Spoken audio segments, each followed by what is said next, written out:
Okay. Am I audible now properly? Yes. Yes, ma'am. Great. Okay, then let's start with our webinar for today, which is making students exam ready. So you will, first of all, you will be getting the participation certificate for today's webinar. And apart from this, please do watch our other webinars. So on our YouTube channel, which the name of the channel is the Homework App. You can go to that channel and you can see all the webinars there, which are on very interesting topics like NEP 2020, competency-based questions. How do you create competency-based questions? We also have webinars from very esteemed guests who are telling you about how to make the competency question, what is the NEP policy, how to teach students. So there are a lot of interesting webinars, but I do recommend to watch the live webinars. Whenever the webinars happen, just participate in the webinar live, because then you will be able to interact with us, get to know us better. So we can have a very interactive session. So let's proceed towards starting our webinar today. Now, as you know, the exams are near. Now it's already the end of January, and now almost, I think, by the end of February, the exams will start. In almost all the schools, board exams are coming. For other classes also, final exams are very near now. It's just less than 1 month. Almost in all the schools, I think now the syllabus would have been finished, or it would be near completion now, I think. So yeah. So how to make the students prepare better for the exams, how can the students achieve better results? So that this webinar is all about that. So first thing is making a plan. Now, what do you mean by making a plan? So let me, before starting with this webinar, or before starting with my thoughts over this topic, like how to prepare these students better for the exams, before I carry on with my topics, let's understand from your point of view. I want to understand your point of view. What strategies do you take? What methods do you follow in order to make your students prepare better? You can just write your responses in the chat box. I can read it from there only. So I just want to understand your perspective first. How do you take towards this challenge of making your students prepare better?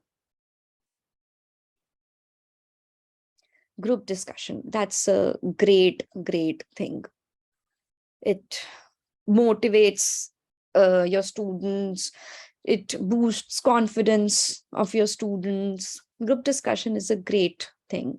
What else? What about the rest of you? What strategies do you follow? Concepts recap by the students. Nice.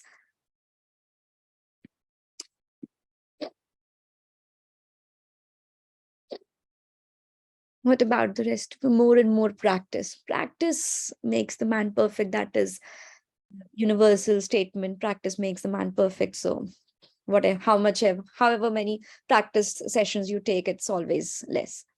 Group students and ask questions to each other like a quiz. Perfect. That's a great idea. Group students and divide your students into the groups. Perfect. Anyone else who would like to share their ideas on how they approach the exams? How do they make the students learn better?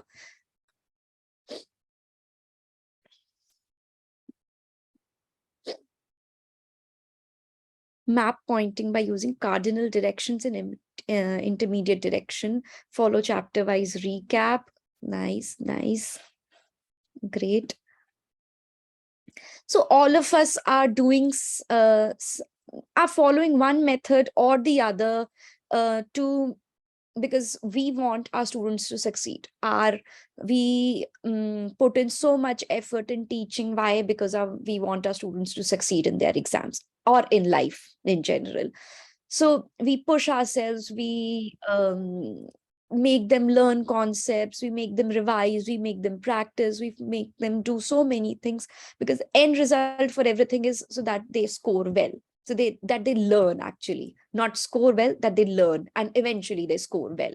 So that is our primary aim for everything. For all the effort that goes into teaching, that is the primary aim, I think, for everybody. So everybody is doing something or the other, everybody is following some technique or the other to make their students score better or learn better, right? So before the exams, I think it is very important for us teachers to make a plan. So first we make a plan for teaching, right? We make a plan for teaching, we make lesson plans, we plan a whole lecture, we plan a whole year or whole academic year, like how, when we will be covering this chapter, when we will be taking tests, etc., etc. So we do the planning for each and every step. Now, why stop there? Now, for after your syllabus has been completed, for the revision time, we should also make a plan at that time as well, right? So how to make a plan? What does that plan contain? What does that plan have? Or what does how do you make that plan, right? So what we can do is we can prepare a timetable. Now, timetable, you know that some students do prepare the timetable for themselves so that they perform better in the exams. So that is the timetable for the students. They prepare they plan their day, they make a timetable, so that today I'll do this English, today I'll do maths, today I'll do this chapter of SST, and so on and so forth. That is the student's timetable. But what is a teacher's timetable then? What do you mean by teacher's timetable? Teacher's timetable means, like, you might all also be confused, like, what is a timetable for teachers? Now, as a teacher, we can make a timetable or a plan. Timetable is nothing but a formal description of a plan that we are making to make the student revise, right? But before moving on towards making the timetable, we should know what is the strength of the students and what are the weaknesses, right? So before moving on to the plan, moving on to making the plan, we should know what are the strengths of the students, what are the weaknesses of the students. Like, if the students are having problems in, suppose, for an English subject, if the students are facing problems in literature and not in grammar, or they are facing problems in grammar, not in literature, right? So we should be knowing, like, what are the strengths and the weaknesses of the students. The teachers should be knowing that, right? So how can you analyze the strengths as well as the weaknesses of the students? So as a teacher, um, we are teaching the students for the complete year. We know we know in and out about all the students, right? Because who is performing better, who is not performing better. But it is not about who is performing better or who is not performing better. It is not about a single student or multiple students. It's about amongst your class, what are their strengths and what are their weaknesses. How to identify their strengths, how to identify their weaknesses, how to identify that the whole class is having problem in some analytical skills, or the whole class is really very good at the grammatical skills. So how do I identify that? How do we identify that? Concentration more on slow bloomers. Yes, we definitely need to concentrate more on the slow bloomers, because they definitely need more of the teacher's help. Identify the background of the learner, topic related real life experience. Perfect. That's all great, because we that I don't think we explicitly need to do something to identify who are the slow bloomers. Obviously we need to give chance to every student. We that The slow bloomers or the higher capacity students, they are automatically, we can identify while teaching for a month. We automatically identify that, he is a very good student, he needs some little bit more of help, right? So after you have completed the whole syllabus, what we can do is we can give a few, yeah, right, conduct quizzes, recall the grammar by students, perfect. We can give few sample papers to the students, right? 1 or 2 sample papers. We can ask them to solve the sample papers. Mind maps helps a lot. Yes, mind maps do helps a lot. So we can give a few sample papers to the students, and then we can evaluate their performance. So when the class tests are conducted, so if that class test contains only 2 chapters, right?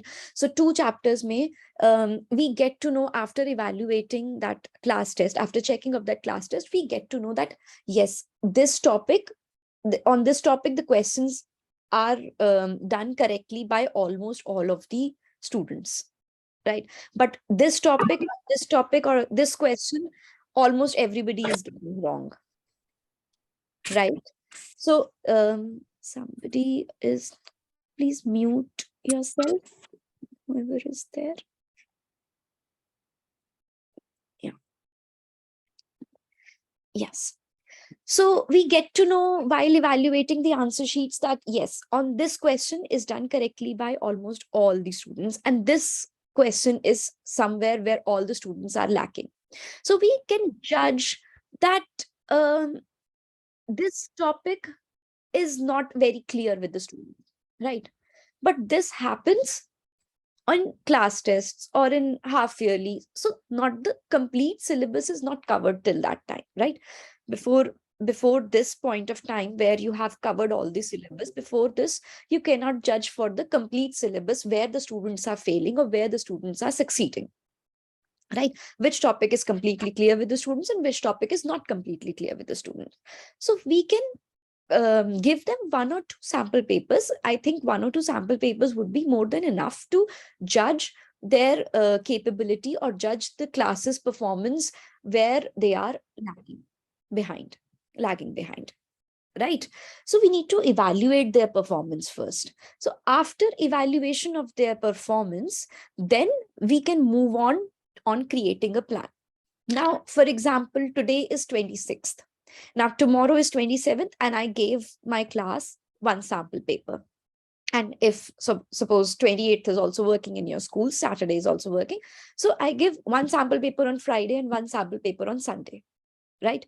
So before 30th, I have the analysis of my class that here, this is the topic, or these are the skills which my students have, and these are the skills on which my students needs working, right? So how will so you will evaluate that sample paper. Now you have an idea of this, that you have analyzed this class's strengths and the class's weaknesses. Okay, now after that you can prepare a plan accordingly. Now the plan can be prepared in multiple ways. One method is, which I have shown you like this, that we can prepare a plan ki from 30th, for example, this exams are starting from 25th of February. So from 30th till 24th of February, or till whatever day the school is open before the exams. So you can plan for every single class, or for every single day you can plan that now I understand that my student needs help in quadratic equations. This topic is not clear. So I will give more section of my plan to that topic, which are the weaknesses of the students, and lesser section to the plans which on those topics which I feel are the strengths of the students. For example, if the students are completely clear with algebra, for example, but they are not at all clear with probability, so I will take major part of my plan to make them practice more and more questions on probability rather than giving more focus on algebra. Right. So this is where the analysis of the strengths and weaknesses of the students come into play, because we know now in a plan what to add, how much of what to add. Right. So after you have made this plan, now you can make this plan accordingly. So for example, this plan means it has review, like you are reviewing the syllabus again, or revising the syllabus again, making the concepts clear again, worked examples, skills worksheets, applied questions. So this plan has multiple aspects of a question paper. In a question paper, you have multiple kinds of questions. You have normal examples, you have case study questions, you have applied questions, you have learning based questions. So this plan is majorly focused upon those aspects of your question paper, right? And on the last 3 days, you are again evaluating them on the past papers, right? You can make this plan accordingly. Like, for example, on Tuesday, Wednesday, I'll be covering chapter 3 and 4 and 5. Thursday and Friday, I'll be taking a quiz of chapter 6 and 7. And then next few days, I'll be taking quiz of chapter 8 and 9, and so on and so forth, right? So plan can be made accordingly. Now, in this plan, you can fit anything about what are the insights about you, about how you have analyzed the strengths or the weaknesses of the students, right? So this plan can be modified based upon that, right? So this is where this timetable of a teacher comes into play. Now, if you just take, I don't think this will take more than 1 hour of your time, but if you have just this timetable prepared, then you are sorted for the next 30 days. You're completely sorted for the next 30 days. You just know that this day I need to give this day I need to give this day I need to give this, and so on and so forth, right? And simultaneously, just 1 hour of your effort will result in, I don't know, exponentially higher achievement of your student, right? Not that we put in lesser amount of effort otherwise, but just this 1 hour of effort where we just make a plan of this particular period of time, which is after the syllabus has been finished and before the exams, that making this plan can hugely increase the results of the students, because you are focusing on their weaknesses more. You are giving them more and more examples. You are giving them more and more revisions for those concepts on which they are lagging behind, right? So this is where the plan is very important. How can you incorporate the homework app in your plan? Now, as I saw in the last slide, you can have a plan where you can have multiple types of questions. So how can you incorporate the homework app in your plan? So let me just share the screen from my phone. Um,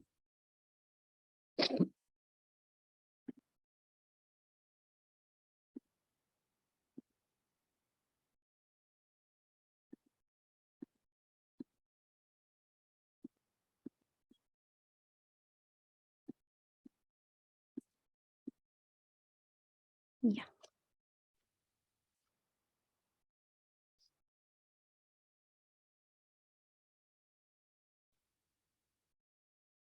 Is my screen visible to you?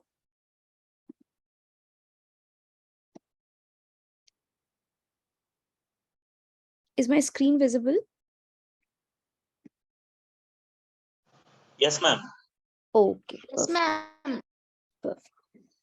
So if we just go through this homework app, now we see they have a lot of question banks here. They have questions on NCRT, RD Sharma, RS Agarwal. A lot of question bank is here. Along with that, you also have the worksheets, right? So if after evaluating the sample papers, you have identified that the students are lagging behind in the concepts of some chapters, right? So you can just go through these concept based worksheets, concept clearing worksheets, and you can see that there are so many concepts on every topic of that chapter. There is a concept clearing worksheet. So if you just click on this,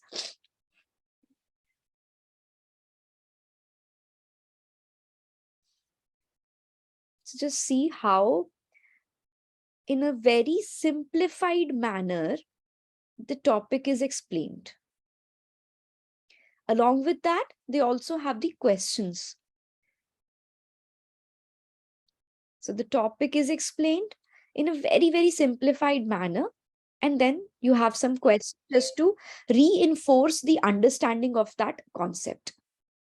So these kind of worksheets you can share with your students for clearing their concepts. So for example, if they are having some problems in the polynomials chapter, so you can just click on this particular worksheet, Introduction to Polynomials, add to homework, or you can directly share it from here also. You can just share via link. So the link is copied, and then you can just send that link to your WhatsApp group of students, or wherever, whatever channel you are using to communicate with your students. You can just share the link of this worksheet directly, and they can just go through this worksheet and understand the concept in a very simplified manner. So for polynomials, you can share these multiple worksheets to the students, right?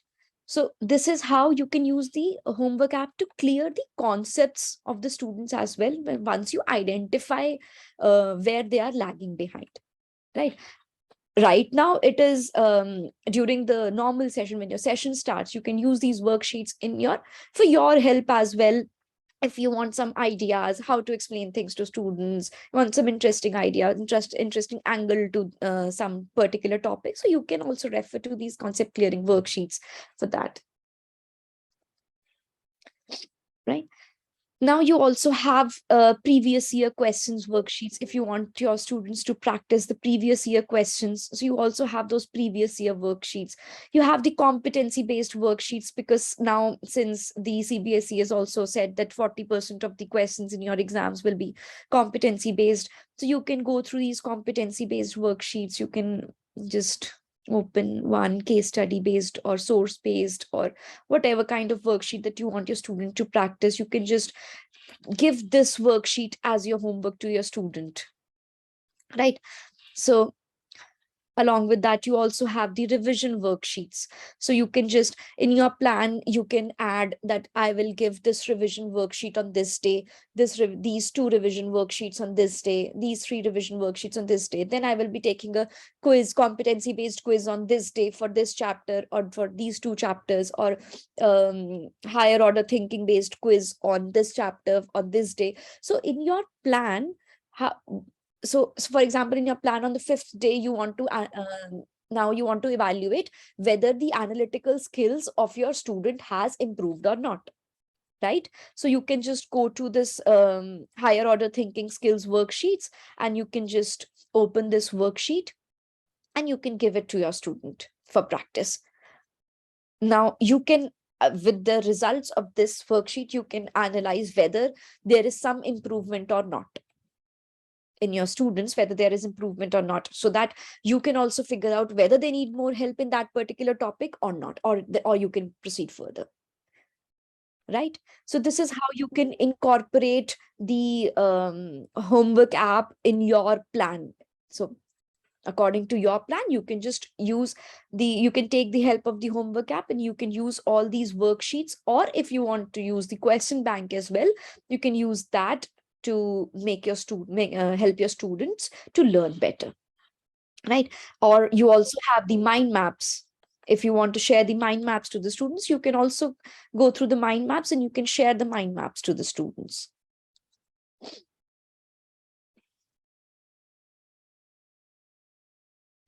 So like this, they have the mind maps. They can share these mind maps to the students so that they can learn better or understand the topic better. Now I'll just come back to my primary screen and stop sharing from here and start sharing from here.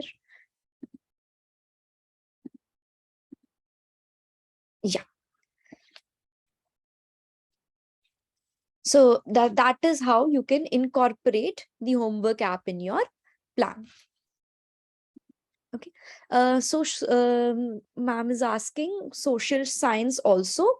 Yeah. So they have the questions for social science as well.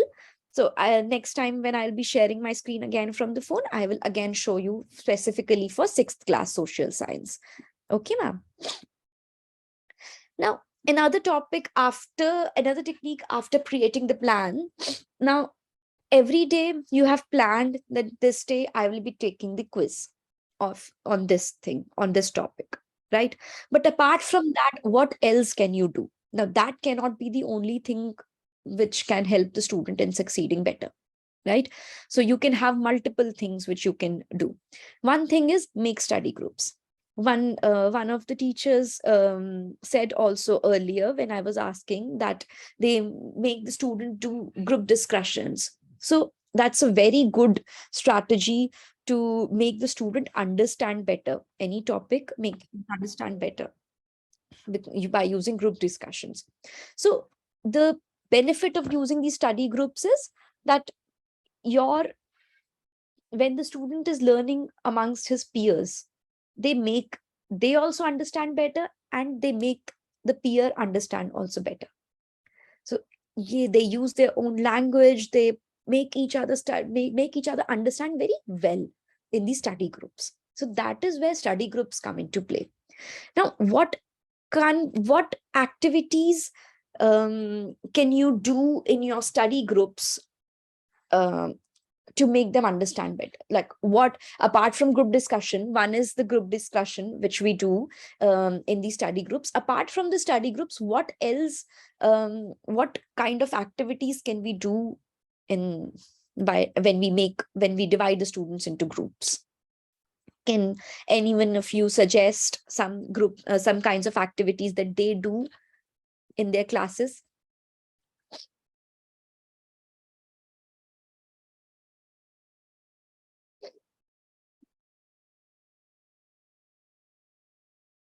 Anybody who does these activities? Getting higher order thinking skills questions, yes. Spelling correction, yeah, actually spelling correction can be a very good activity to give in a study group. Think, pair, share. What do you mean by this, sir? Think, pair, share. Can you please elaborate so that everybody can get help from this? What do you mean by think, pair, share activity? Drawing and learning. Okay. So what kind of drawing and learning?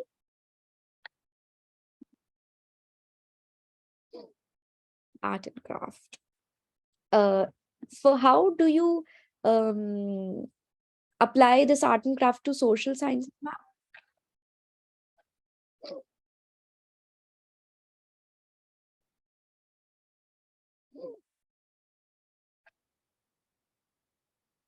Make a list of characters of the chapter. Perfect. Think individually, discuss with the pair, share it with the big group. Perfect. That's a great idea. You just give a topic to the students, they think on that, or give a problem to the students, they think on it individually, they discuss it with the group, and then share it with the big group. That's great. Any subtopic of geography can be taken and ask them to draw. Perfect. Nice. Akifa ma'am, I just wanted to understand how do you incorporate art and craft with social sciences, since you take social science for um, classes. So how do you incorporate art and craft? I'm very intrigued to know, like, how can art and craft be incorporated? Prepare model related topic. Okay. Okay. So you're saying that you take a topic from your class, or from your course, and then you ask them to prepare a model on that. That's it. That is what you're trying to say, ma'am? So the group can prepare a model. Yeah, perfect. So there are so many activities we can do, like we can have flashcards, where instead of flashcards, since flashcards take a lot of effort to make, and a lot of time and effort to make, so you can just one person can just take a book and ask questions from that, and the other person can answer from it. So that is kind of a flashcard for the person only.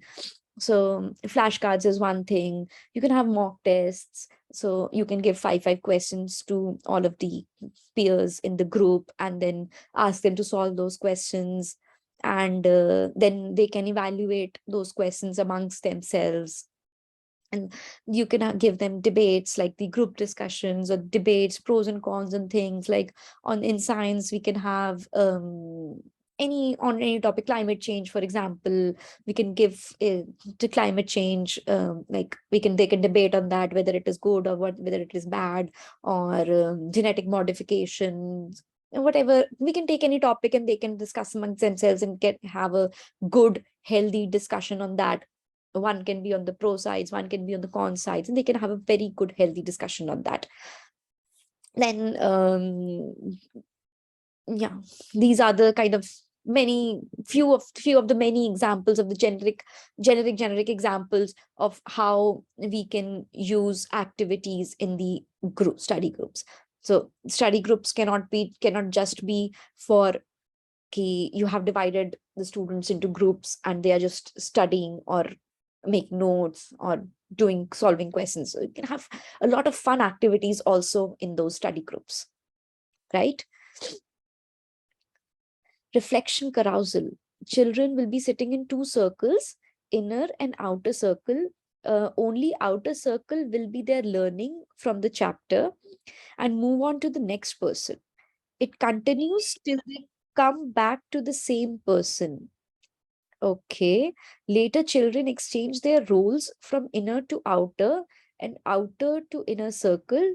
Now, the turn to share their learning by the outer circle. Meanwhile, children can make their own notes about their learning. My God, that's a great example.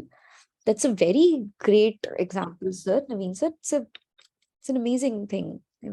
I think that is the main whole point of this webinar, where we can interact each other and we can absorb the ideas or knowledge or the learnings from other people. That's a great idea. It's nice, very nice. So those were the generic activity ideas that we just discussed for flashcards, debates, etc. Now, how are there any specific ideas for the activities for specific subjects? Like Abhi ma'am told, prepare model related topic for your social sciences. Any subtopic of geography can be taken and asked them to draw. So these are very subject specific examples that we can undertake. Now for maths, what kind of activities can we do for a subject like maths? Since maths requires a lot of solving, what kind of fun activities we can do when you have a subject like maths? How can we make maths interesting? Any ideas? So some of the ideas we can pile on the generic thing, that flashcards, like flashcards we have. So we can make use of flashcards for making the student learn formulas, for example. So we can creation of flashcards for formulas. So one student can ask the formula for this and the other student has to reply. So all the generic examples can be translated for maths as well. But apart from that, what else, any interesting idea that you people do, those who are teaching maths, what you do to make that subject interesting? Graph with the help of threads. Oh, very nice, very nice. But ma'am, is for what topic? Because graphs, in which chapter do you use this graph with the help of threads? Okay, you have seen some maths teacher doing, but for what topic? I just want to understand, because for graph theory, but that doesn't come for students till higher school. So for what kind of topic this is taken? This approach is taken, if you know. I'm kind of intrigued to know this, like on which topic we could use this. So apart from that, we can, I had a one idea sometime back that we can use that um, a kind of a relay race in for the maths questions. So for example, if you have seen some master chef shows, so they have that kind of relay uh, competitions that one person of the group is doing for 15 minutes, then next person of the group comes, then next person of the group comes, then next person of the group comes. So you can also have that kind of maths relay kind of thing for the maths subjects, for the questions, for the some challenging problems of the maths, we can have a maths relay. So one person is doing solving one part of the question, second person is analyzing that part and moving on to the next part, then third person is analyzing that those two parts and moving on to the third part. So that can be kind of a fun activity for the maths subjects. So I think maths and science, I think they go hand in hand. Whatever kind of activities that we can use in maths, we can use in science, or whatever kind of activities we can use in science, we can use in maths, right? Because that those flashcards, those mock tests, those debates, those relay tests. So all these things we can utilize for both maths and both science. Now, what kind of activities can we do for English? I remember um when I was in school, there was my teacher, Miti ma'am, I remember. So what she used to do was, she used to we used to sit in 4 rows. The class was divided into 4 rows, and she used to make team wise these 4 rows: team 1, team 2, team 3, team 4. And every single day when she used to come into the class, for 5 minutes we used to have this vocabulary quiz, a dictionary quiz, sorry, not vocabulary. She used to call it dictionary quiz. So every single day she used to come. She used to get a dictionary, and all of us, all of the students were required to get their dictionary. So if we did not have our dictionary, um, our team would lose points, because if in the 10 people, 5 of us are not having the dictionary, obviously we lose points. So she used to just open the dictionary and take name of a word, and whoever finds that the meaning of that word in the dictionary first, that row used to bang on the table, and they just used to that person just used to stand up and say what is the meaning of that word. If that is correct, that row used to get marks, other people could not get the marks. That was a very, very fun activity, and it's been a long time since that I think used to happen when I was in 8th class. So I still remember that, because it had such an impact on my vocabulary, on my memory also. So that was a very, very good thing to do. I think that was a very, very fun activity to do for English. But I think this is not the point. This is not a point of time where we can do that dictionary kind of quiz. But for revisions, what else can we do for English kind of subject? What kind of activities can we go for subject like English or subject like social studies?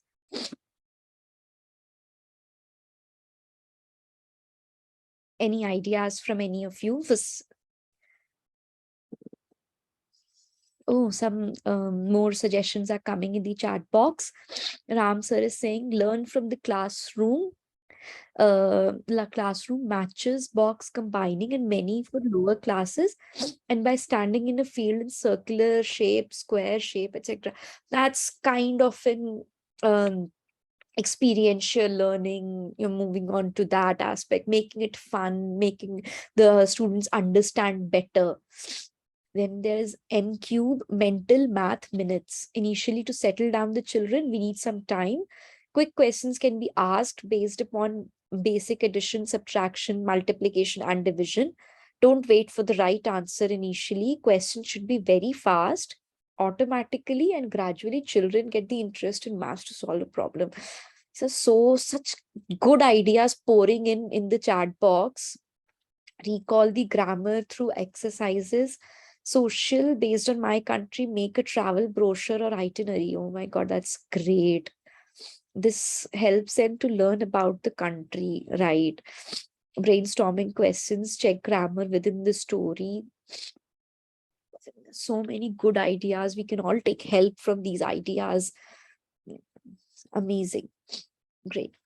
So in English, obviously we can have those vocabulary flashcards, or we can also have kind of a scavenger hunt kind of thing where we can just give them a kind of short text or a long text, and we can just ask them to identify what is, for example, find out the nouns in this text, or find out the verbs in this text. So whoever is doing this fastest, that team wins or that group wins. So very interesting activities can be formed from English also, not because it's about learning. It's not about any subject, or uh, this can be interesting or this can be boring. Any topic or any subject can be made very interesting via these activities. You can have a lot of activities planned according to the topic you're teaching, or lot of topic you want them to revise, a lot of things like that. So you all, if you might be familiar, I don't know if you are, there is a game called Grammar Ninja also. So there is an app, mobile app called Grammar Ninja, and the students can just play on that Grammar Ninja, and they can just it's like that fruit ninja thing in which you just slice those fruits. You are slicing the verbs in this, or slicing the nouns in this. So that's a very nice app for the understanding of, a fun app for the understanding of the students and making them learn better. I'll just write the name of the app also in the chat box. It's Grammar Ninja. So you can just, if anybody is interested, they can just explore it, because I found it very interesting. That app I found really very interesting for the students to learn grammar or to explore the grammar. And for social studies also, you can have interesting activities, like you can ask them to prepare a beautiful timeline chart of a history chapter or a history seek or a topic, or you can give them a place, name of the place, and list down the major events that have happened in that place.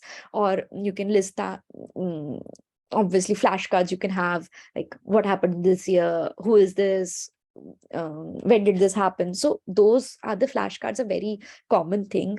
But yeah, that, so for example, you can give them map analysis, like for what happened, what are the major geographic places in, for example, Madhya Pradesh, or what are the major historical events which happened in, for example, Punjab. Like, so that those kind of activities make them learn faster, and they learn better. So that is the whole purpose of these making these study groups. The next thing is obviously practice, practice, practice. You just need to make them practice more and more questions, so that they learn and they understand better. So you can make them practice old exam papers, you can make them practice sample papers, you can make them practice different kind of questions. So here also you can take the help of the homework app, where you can just go through those different kinds of questions, competency based questions, higher order thinking skills questions. They also have those boost understanding questions, which are both based upon the Bloom's taxonomy. If you want your student to remember more, you can go through those remembering questions. If you want your student to understand more, you can go to the understanding questions. So you can go through different kinds of um, questions, or different kinds of sample papers, old exam papers. Everything you can access via the homework app. You don't need to move through one place to another to find previous year questions or different kinds of questions. You can just go through the homework app and you can get everything there. Yeah. Ma'am, I'll be sharing the attendance link in a moment when I'm done with this. So we'll do a fun activity after it, and after that, I will be sharing the attendance link. So I'll just now activity 2 is, so create homework for your students from the homework app. So I'll be just sharing a WhatsApp chat link to you, and you can just join that group, WhatsApp group, and then give me a minute. I'll be just sharing that group link.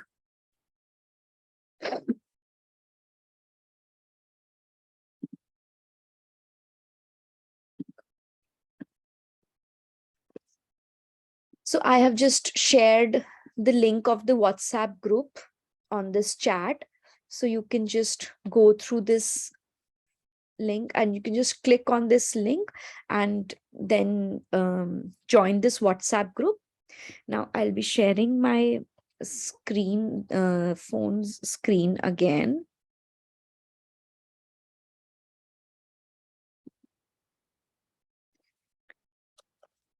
I'm going to the homework app. Now, as ma'am said, for sixth social science, so first I'll just go through sixth social science. Okay, so they don't have for sixth social science, they have for sixth maths, they have for science, 7 social sciences there. So for example, on civics, I just want on equality mind maps. So this is there. Or now your activity that I want you to do is that just go to the revision worksheets, click on a revision worksheet on the app, and give one worksheet as a homework to your students, and take a screenshot of that homework and share that homework on the WhatsApp group that I have just asked you to join. So this is, for example, one revision worksheet. You just click on add to homework. This is one worksheet. Click on next. You can change the name of the homework. You can set the deadline. Allow late submission if you want. So yes or no. So for example, I do not want a later submission. Create the worksheet. Then share the worksheet now. Now I want to share it with this class. Now this screenshot, I just want you to share this screenshot of this particular screen when you have shared the homework. You just share this screenshot of this to the WhatsApp group. So the revision worksheet is, ma'am, on the home screen. When you go on to, you click on home, and you have this tab called worksheets. So in this worksheets, you can see these revision worksheets for 10th maths, science, English, social studies. Sorry, so for, this is only for maths and science. So you can just click on this worksheet and you can give it as a homework. Okay, ma'am. So you can just, if you're not teaching 10th, that's not a problem. You can just go through this revision worksheet for 10th maths or science, and you can just click on this, like you can open this worksheet and you can directly share it from here. You can just directly share it from here via link, and you just copy and paste the link to the WhatsApp, or you can directly share via WhatsApp. You can click on via WhatsApp and you can directly share it there.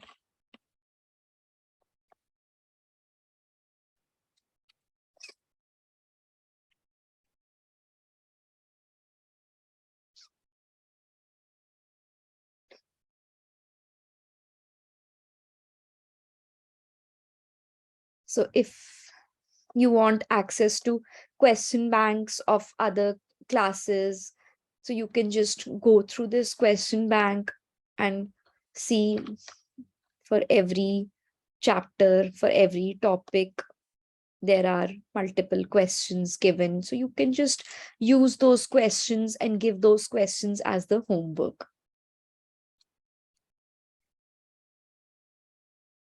You have competency-based questions, case-based questions, source-based questions. You have notes for the students to remember, value-based questions.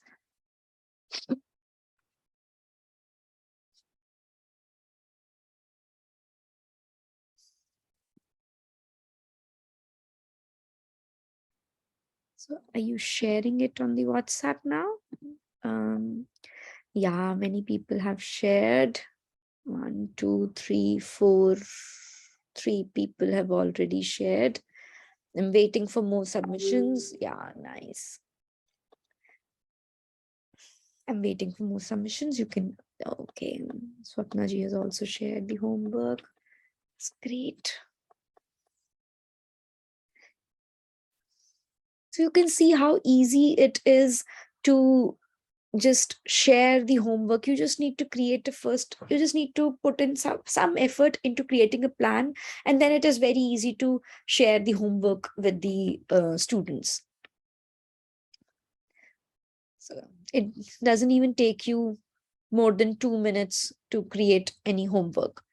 You just click on it, and it has such an intuitive UI that you can just do it in a moment's time.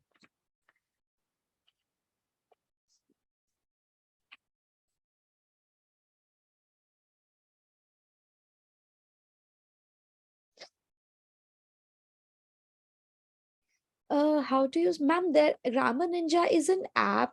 You can download it from the Play Store. So Grammar Ninja is not in the homework app. It's a separate app which you can just download. You can just write Grammar Ninja on the Play Store of your phone, and you can just download it from there, install it from there. Now, a lot of people have shared your homeworks.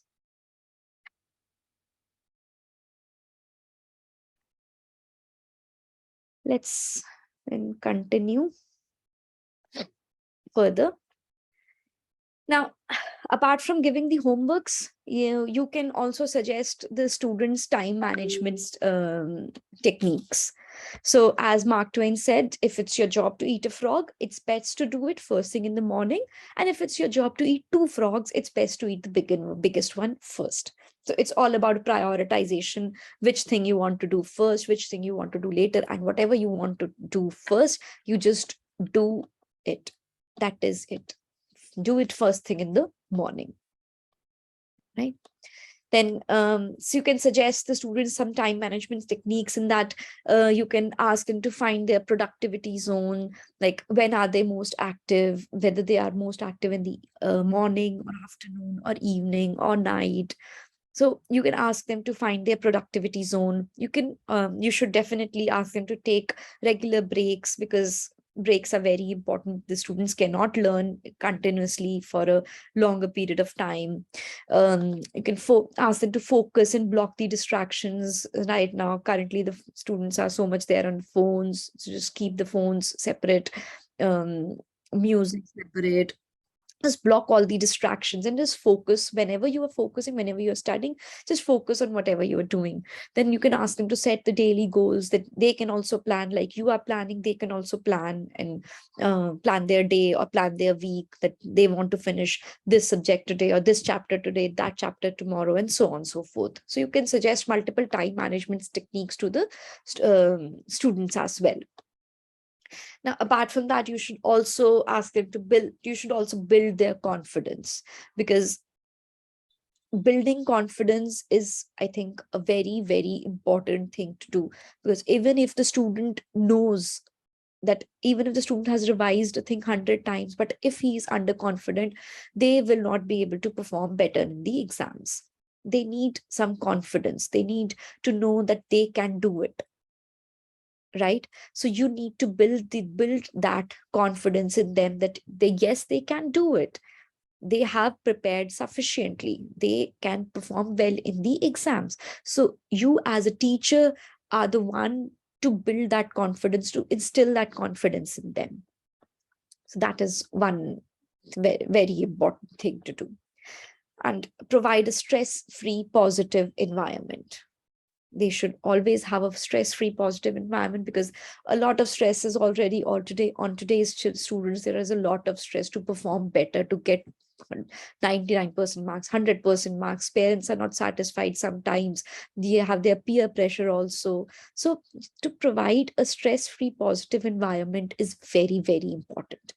Just always be positive. Do not take any stress. Just ask them to not take any stress. Whatever happens for good. These like this is a very different kind of scenario nowadays. There is a lot of competition. They lose stress or they lose confidence easily. Yeah. Some people, yes, as Meenam is saying, this generation kids are overconfident and lose marks. That happens with some kids. Definitely they are overconfident. They know ki I can do anything. I have prepared well, I can do anything. So they lose marks on that, obviously. But there are a lot of students who are underconfident, and to build the confidence in them, that is the teacher's job. That is our job, to make them feel positive, make them feel confident about themselves, that yes, they can do it. And if they have that confidence, not obviously overconfidence, if they have that confidence, then definitely they'll be able to succeed better. Yes, motivate them on daily basis. And last but not least, health come first. Obviously, studies have proven it's proven, scientifically proven, that there is a positive correlation between good physical as well as mental health with the academic. So if you keep on motivating them on daily basis, if you provide a stress-free, positive environment, if you have you are building the confidence in them. So if they are in good physical and as well as in good mental health, obviously it will reflect in their academics, or in their marks, or in their exams. It will definitely reflect there. So this is also very, very important. So last three things which I just told are of equal importance, if not more than the previous ones which I told, which was creating a plan, making them practice more and more practice, making them understand better, make them having fun with the studies. So these three things also have an equal importance, on which has the impact on their results. You need to build the confidence, you make them you provide them a stress-free, positive environment. You also they should focus on their well-being, overall well-being. So with this whole complete package, if they have this whole complete package, then obviously this is like a definite guarantee that they will succeed in their exams as well as in their life. And that is what the aim of every teacher is, to see their students succeed in life further, because teachers are basically those people, that is teaching is that career which makes other careers. So that is the best result that a teacher can get, that his or her student is performing well in life, right? So when Am says, I start the class and asking my children what good they did yesterday, and it helps them to have a positive day. That's a great thing to do, ma'am. Every day they should do that, so that their day goes well. If there is positivity in them, then obviously they will be able to pay more attention to your studies, pay more attention to their relationships with their friends as well. So only if they have a positive outlook towards life. And apart from that, I forgot one point here. Here, they should exercise as well. Ask them to exercise, because exercise also it creates a positivity, or it re-energizes the students or anybody. It just re-energizes them. So whenever breaks they are taking, they are studying for 1 hour, they are studying for 5 hours in a day. Just ask them to do small exercises so that they just feel re-energized, and then they can study again. So these are few techniques which can help the students to perform better in the exams. So I think with this, I think we have reached the end of the webinar. I'll just share the attendance link with all of you. In the chat box only, I'll be sharing this link. Um, so this link is just active for 15 minutes. So you can just quickly fill out your attendance so that we can roll out the certificate. So you will be receiving the certificates within 24 hours.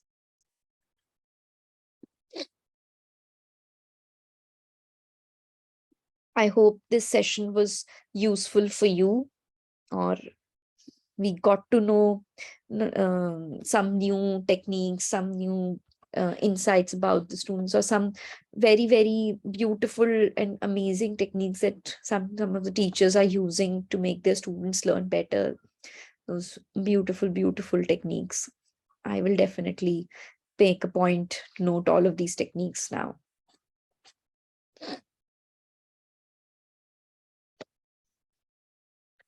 So just fill in. I have already floated the link in the chat box, so you can just go through it. You can fill in the attendance. And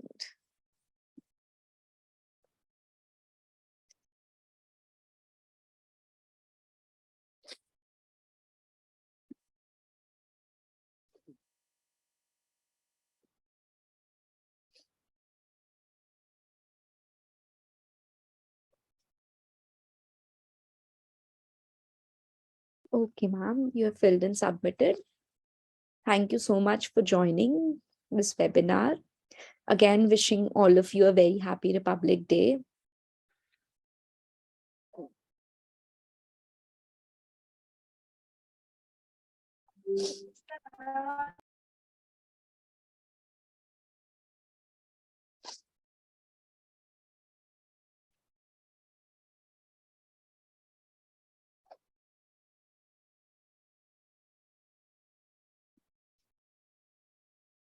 Thank you, Veena ma'am. Thank you. Thanks a lot. You were a great audience too.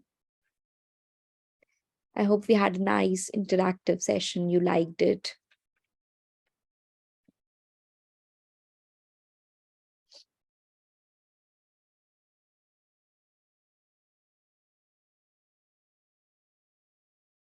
Thank you, Manorama ma'am. Thank you. Thank you, Kirti ma'am. Thank you.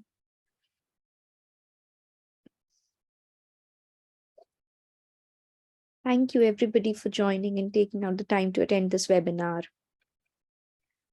I just hope that it helped you.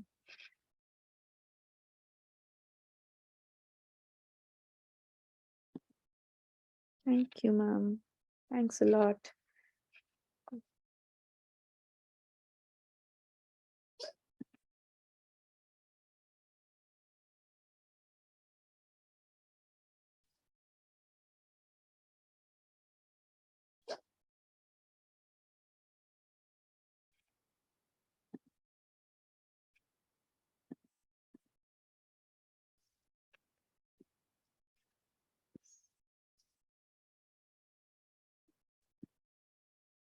Yes, ma'am, we conduct regular webinars, and whenever there is a new webinar scheduled, you will get a notification on the homework app, or we also post on the WhatsApp channels, or you can also follow us on the social media. We are on LinkedIn, we are on Facebook, we are on Instagram, we are active on WhatsApps.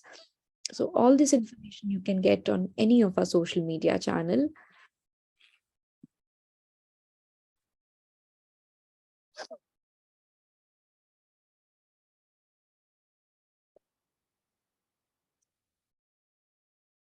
Those who have not filled the attendance link yet, please fill it so that we will be closing that attendance link in another 5-7 minutes. So just fill it fast. Because if you're not filling the attendance form, then we will not be able to roll out the certificates for you.